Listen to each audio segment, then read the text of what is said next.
There will be a better life in the society when there is security of lives and property. And the no onus lies on everybody to collaborate with government and other security agencies to bring succor to the people when it comes to security apparatus in our society. Today's edition is a continuation of our last week's program, and the theme is the efficiency and effectiveness of security management, the role of public relations. My guest last week came to a conclusion that everybody has a role to play when it comes to security management. This week, I have my guest in the studios. One of them is a veteran PR practitioner and traditional ruler.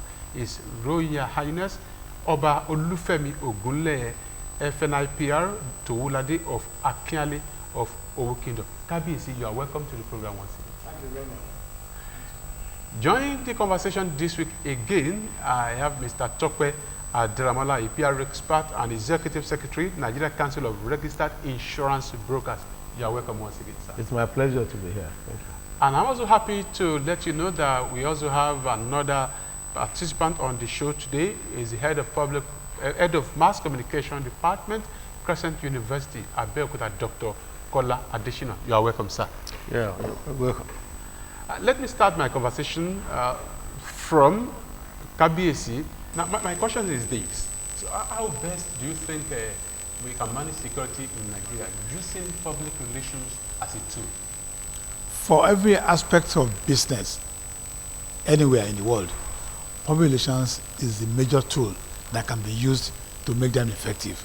Be it security, be it ordinary management, be it sales, be anything. And the security apparatus in Nigeria need serious public relations to change the perception that the public had about them. The perception about security, particularly the police or the customs or another, is not too good. And the only people that can make them good is the public relations.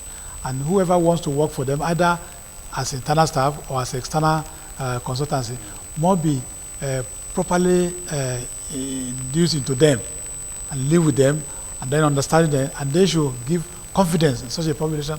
So what it does is carrying the entire network into consideration and makes them fine. All right, Mr. Tope Aderamola, with your experience in public relations, so much has been said in terms of the security management in Nigeria. The role of PR practitioners themselves, what should they do? What should they not do? Okay, well, thank you very much, Mr. Moderator. Borrowing from Kabiyesi's submission, I see the role of public relations as being very, very integral now, even more integral than it used to be with respect to security management in Nigeria, because this is a time that there is a manifestation of the disconnect between the people and the security apparatus that we have. You know, is a period where there's a lot of apathy, there's a lot of hatred, and a lot of adversarial relationship, you know, between the public and, you know, the various institutions, security institutions in Nigeria. Take, for instance, the police, which, of course, is the flagship. Like we said before, the police was just like the discipline of philosophy. Philosophy used to be the mother of all the sciences ab initio. But as time progressed, you know, all the disciplines began to tranche out of philosophy, to the extent that philosophy itself is becoming a sick, with due apology, you know. So the police seems to be like that. An average person on the street has this notion of, irrespective of the clamor that police is your friend, he never sees him. It's just a song to him. He doesn't see the police. He is quick to point to the police. Is it the same policeman that, you know, use gutter words on me? Is it the same policeman who is so corrupt and compromising? Is it the same policeman who I cannot even attract any value to, that he is calling my friend and that you cooperate with? And in order to solve this problem, of course, public relations is just, you know, what we need you know, to bridge the gap between the people and the institution themselves. But back to your question, you cannot give what you do not have. So whoever is going to manage public relations, you know, departments or units, you know, as so-called as we have it, should be people who should ascribe to be professionals. That's if they are not already professionals. They should ascribe to be, they should be people who will personify public relations itself. They should be people who will be, what I usually say, they should be encyclopedic, knowing one thing of everything, and have a lot of, give themselves a lot to psychology, you know, knowing what is in the mind of the people, you know, rather than talking to them or talking on them. They should be able to do more listening, you know, than talking. So I see a big challenge there, because if you look at what we have now, it's a far cry from where we should be, you know. And I think that for you to be able to dispense with a role as critical as public relations at this time, is not just fine face alone does not do it. You know, this guy can speak English, does not do it. It's not it. You must be seasoned in the art and science of public relations more than, you know, we used to have. All right, thank you very much, Mr. Tokwe. And then let me go back to Dr. Kola Additional, who is the head of mass communication, Crescent University. Sir, as a teacher of communication, it starts from the scratch. If you want to solve the problem, you start from the scratch, from the foundation. From those students you train from your institution and other tertiary institution, don't you think we should start from there, using publications as a tool? Because when the foundation is faulty, you know definitely that nothing can be built on that one. So what should be the role of teachers, lecturers of communication in solving some of these problems that we have? Yeah, thank you, Mr. Moderator. You started it very well by saying, what do we do at the classroom level in preparing PR men of tomorrow? Yes, of course, we have the gurus around who have had training in the past. We have them, my two co-guests on this program, Oba Mileye and Mr. Adaramala, these are gurus who took over from other gurus. So how do we then groom the gurus of tomorrow? And I think that's what your question is about.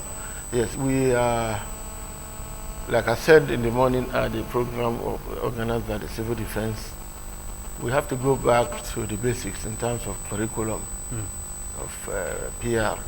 Curriculum in the universities, in the polytechnics and tertiary institutions, and then the training manuals for the institutes and other areas that have to do with training of PR men. Already we have a course popularly known as Sociology of Mass Communication or Sociology of Media and Communications. But we are suggesting that the PR should be singled out. There should be a course named Sociology of Public Relations. Sociology of Public Relations. So what will be embedded in that particular curriculum? Good. Yeah, my colleague, Mr. Tokwe said, you cannot give what you don't have. Yes. For you to practice in a society, you must know that society. You cannot just bring your theories and definitions and say you're already a PR man. You have sociology generally entails mainly what we call socialization process. How do individuals become responsible members of a society? What are the norms? What are the cultural values? What are the do's and don'ts of a particular society? That is why the approach to security management in Nigeria is faulty, because it is centralized.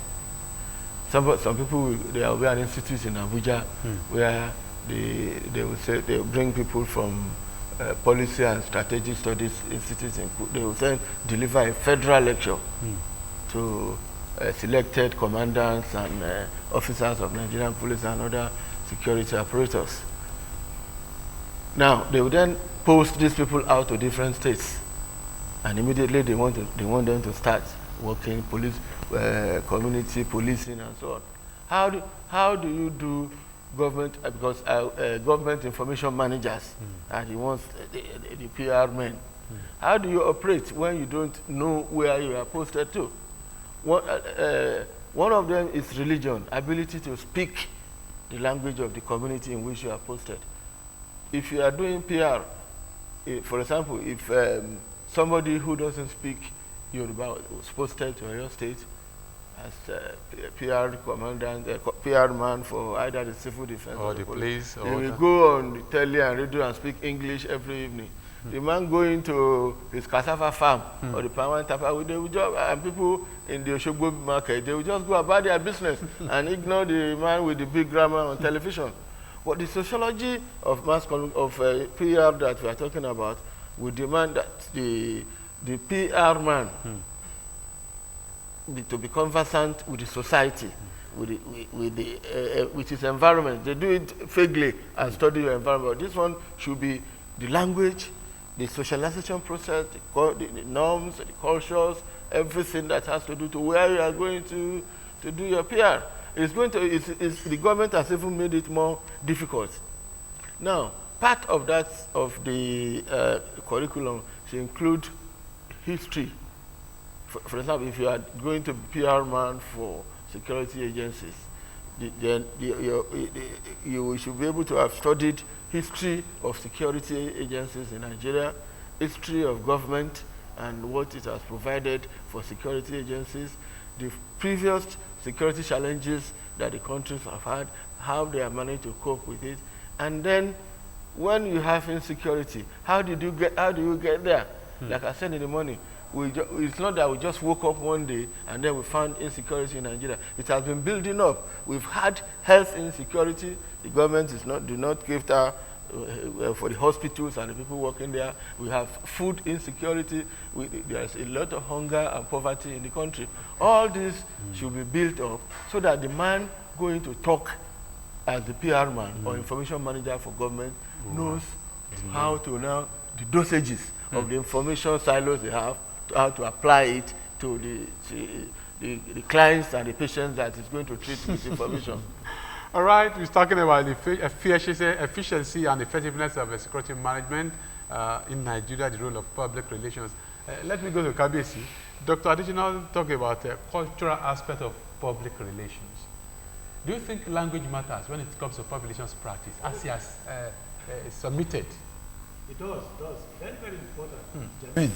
In fact, to come back to part of what he said about the PR man knowing the history of where he's going to work and the architecture of where he's going to have, I had an experience. When I joined Nigeria Airways as a public relations man in the early 70s, I requested my management to send me to Zaria, Civil Aviation Training Center. Not because I want to be a pilot or an engineer, but I went in to learn the rudiments of those I'm going to work with in Nigeria Airways. And I stayed there for 3 months. I knew what the pilot does. I knew what an engineer does in the aircraft. I knew what the dispatcher man. I knew all the different names. So when we are talking in the management, I'm in a position to counter even where you're, because sometimes you have to realize one thing. A pilot, for instance, who is asked to go to Kaduna, en route in Kaduna, decided to stop in Kaduna and said the weather in Kaduna was bad for him to land. Well, if you are the chief executive, if you are a neophyte, as far as what is talking is concerned, you just take him like that. But if I'm a public relations, I can, once he's telling me about the weather, I'm not going to listen to him alone. I'm going to find out from the meteorology to say what was that weather, and I'll be able to read what is weather, and I can contact with Oga. That is not true. At this particular time, the weather was either 23 meters or 22 meters, which your aircraft allows you to pass through. That is what a public relations man should do. So it is still today. You don't give what you don't have. Public relations man must be adequately knowledgeable about his profession first and foremost, about every other thing that encompasses around what is taken out. That's how it should be. Thank you very much. Very lovely one. Mr. Ademola, let's talk about synergy between PR practitioners and security personnel. What does it take to work together? Well, it doesn't take anything so significant other than the willingness to work together. The Bible says, can two work together unless they agree?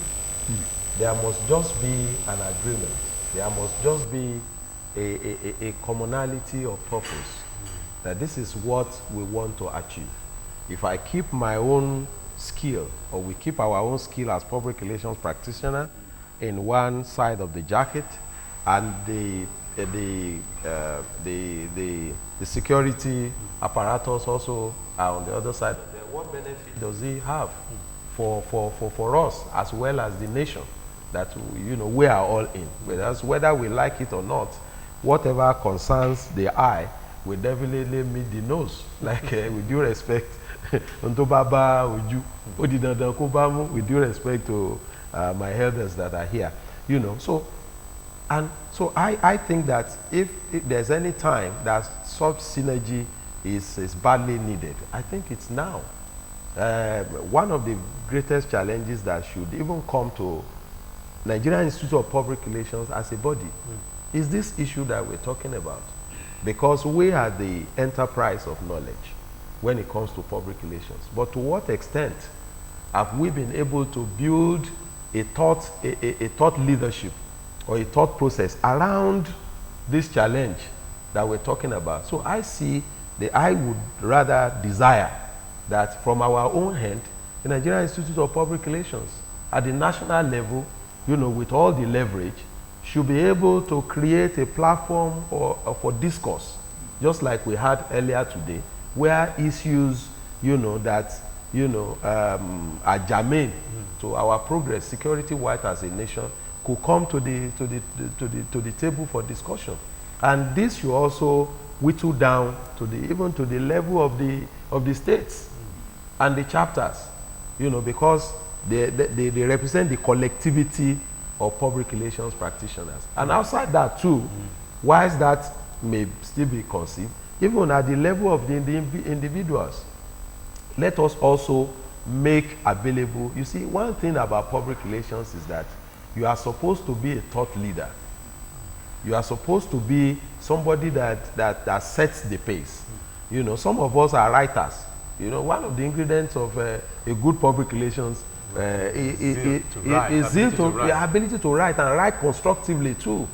But a lot of us, need to wake up in this area and be positive about it, without trying to maybe trying to blow one's horn.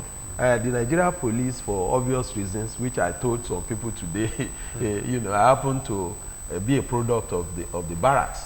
I grew up in the barracks, and my heart is always going to the police, because I did an article on the police. I knew what the police was ab initio.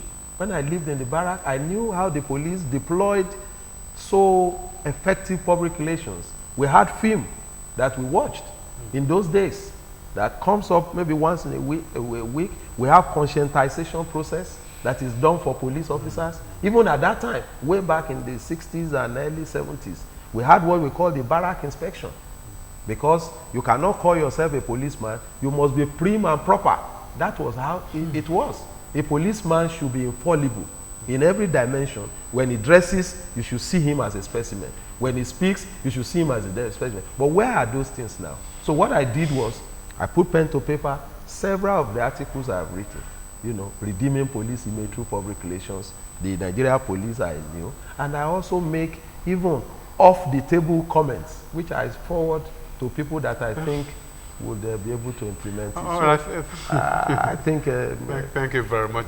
Dr. Additional, this question is very germane to the discussion. And I want you to answer it professionally and academically.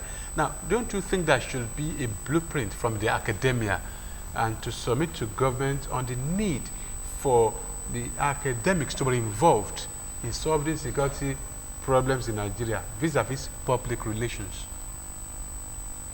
Yes, I think the assignment you are giving to me is trying to assume that such things have not happened in the past. It is trying to assume that the government does not know that it spends billions of naira to keep to keep universities going. Most of there are, at the last count, there are about 52 universities offering mass communication in Nigeria, And according to the NUC benchmark, PR, public relations must be part of mass communication. So, and every year in these 52 institutions, students who want to graduate with BSc, MSc, and PhD must do their thesis. So that means all the racks and the cupboards are full of projects and research, both published and unpublished, but all over the place. But the problem is that the other side to your question is that how does governance, national planning, policy planning get involved together with research in the institutes and the universities? As you have it now, government planning and management and governance is going this way, and the universities are doing their research that way. They are not meeting at all. That's what led us to what we call institutional failure. I'll give an example of Southwest Nigeria and food security. I think Southwest Nigeria has more agricultural-related institutes and faculties than any other region in the world. We can count, starting from FUNAB.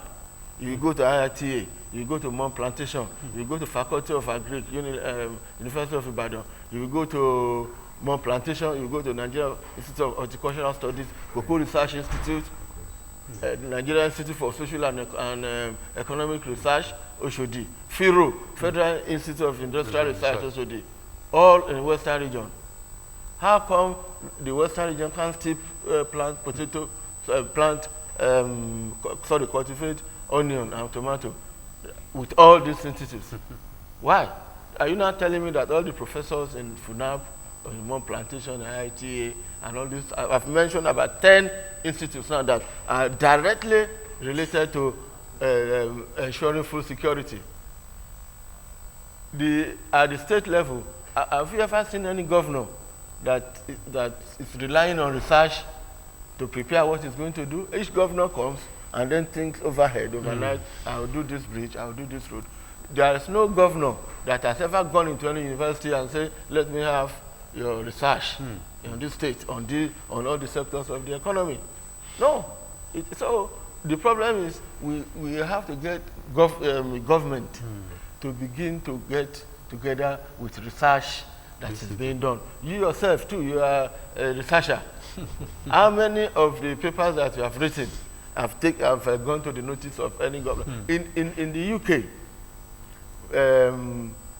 was it 2 years ago, I went as a member of the panel of examiners for Media and Development Study Masters in England. The Cultural Secretary and the Department of Agriculture, they have representatives during the student presentation of their master's thesis. They came there and they collected all the projects and they took them away. They have a committee in the government offices that will study those projects, take the ones that they want to use, and return the other ones to the universities. All right, thank you very much. Because of time, I know we have so much to talk on this, and maybe we'll still bring it down to the show. Mr. Toyekwa, in a few seconds, what is your takeaway from this show? Very few seconds because of time. Well, I can say that the solution is with all of us. What we just need is to have a redirection of mind towards getting it right. To round it up, Kabisi. Just like my question said, there need for a holistic approach to everything that we're doing. Because I have not seen any report from all the either a PR teacher or a PR practitioner or a body of this thing to say how do government get their press secretaries or their information officers, and those people, what power have they with their principals that they just give information about the government without telling us exactly what is happening? All right. This is what you should be doing, and I want to see how you can do it. Everybody is a press secretary. I don't know. Do they have power to question their principal to say, "Oh God, this thing we are going to do is not wrong"? How can you say this? All right. I'm even told that some press secretaries, the security right for them to sign. I don't know how far it is, but from everything we read every day, it looks like that would be a discussion for another day. All right, okay. Thank you very much. So far, so good. I want to thank Kabiyesi, His Royalness Oba Olufemi Ogunleye, Fellow of the Nigerian Institute of Public Relations, Towulade of Akinale Owokina. Thank you very much, Kabiyesi. Thank you. And Mr. Tokwe Adamara, former NIPR Chairman, Ogun State Executive Secretary, Nigerian Council of Registered Insurance Brokers. Thank you so much. Thank you. And Dr. Kola Additional, Head of Department, Mass Communication, Crescent. Thank you so much for your college. Thank you so much. And this is where you draw the curtain of this week's edition of Your Event. We will meet next week, God willing, for another fantastic and blockbusting edition of Your Image. Until then, God bless you.